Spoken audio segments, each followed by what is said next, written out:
Greetings, IB Art.I.S.T. This is Miss A. Today I want to talk to you about the comparative study. If you've seen the short that I recently posted, I talk about how even though the comparative study is only 20% of your final mark, as opposed to the process portfolio and the exhibition, which are both 40% each, it is not that it is less important, it is simply that it is your starting point. From your comparative study, which basically asks you to analyze and learn from and study art and artists, you are then going on to develop your own work and communicate your own intentions using the tools that you have learned from your studied artists.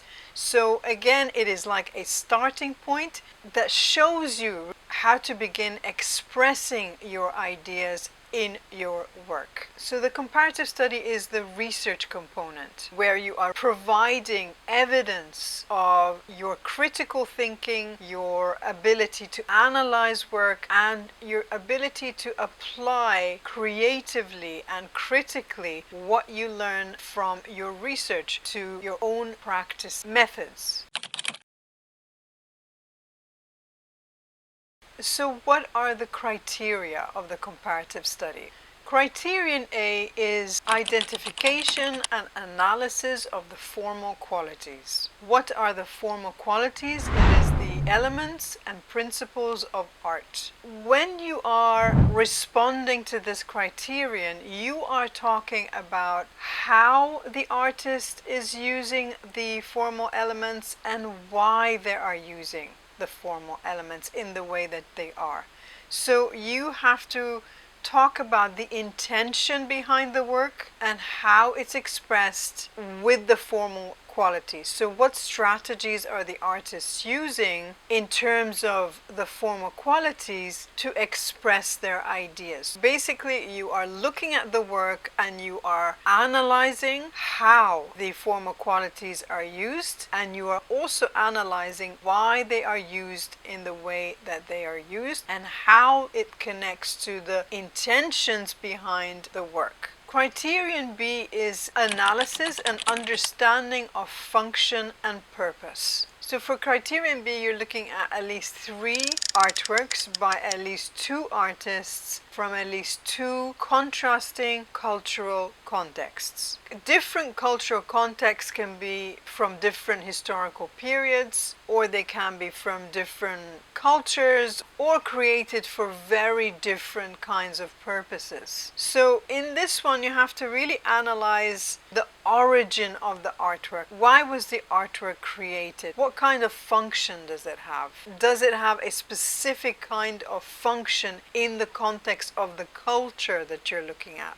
Was it commissioned by somebody? Was the artist asked to paint somebody for a specific reason? So historically, important people would commission artists to paint them or their family members to show off their status, for example. It could be like a commission to have a public statue or, a commemoration of an important figure. Or artwork can be used as propaganda, for example. So you need to kind of discuss the reasons behind the creation of the artwork. Criterion C is analysis and evaluation of cultural significance. Again, you have to look at least 3 artworks from at least 2 different artists from at least 2 contrasting cultural contexts. In this criterion, you are again looking at the reasons why this artwork is important.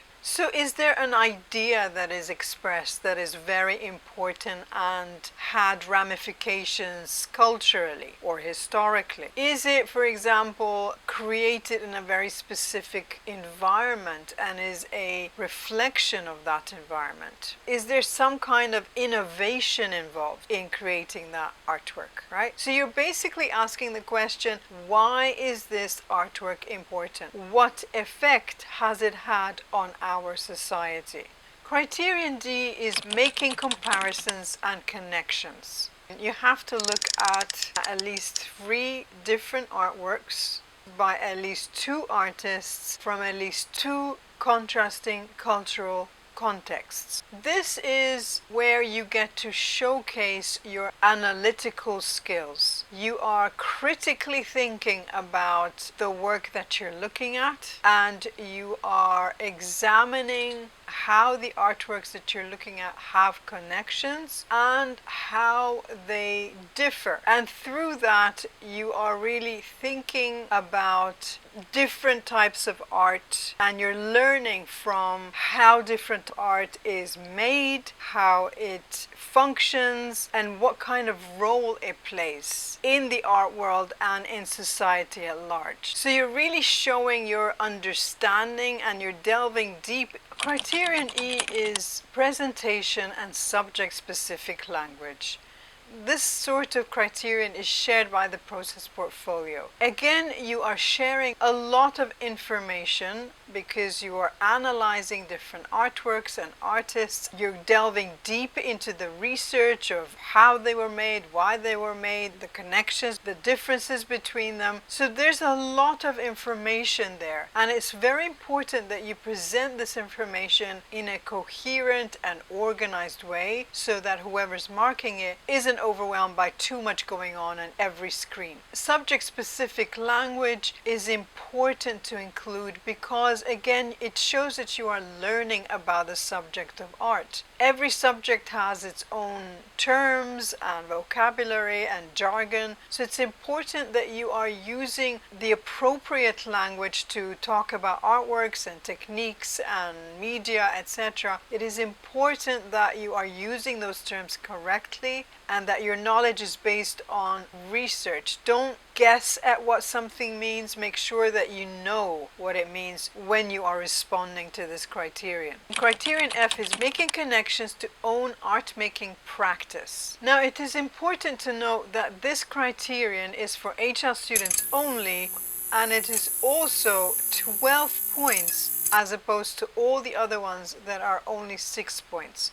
So it's a very important criterion for the HL students, and it expects you to go into quite some depth when answering this criterion. So what you're doing for this criterion is you are consistently making connections between what you're learning to your own art making practice. Essentially, it is what we discussed at the beginning. It is why you're laying this foundation of learning from artists and looking at art in order to find ways to express your own ideas and intentions in your work. It requires critical thinking for you to learn something and to adapt it in such a way that you can apply it to your own work and that you use it in your own context of your own art making practice. The whole challenge is to find ways to learn from artists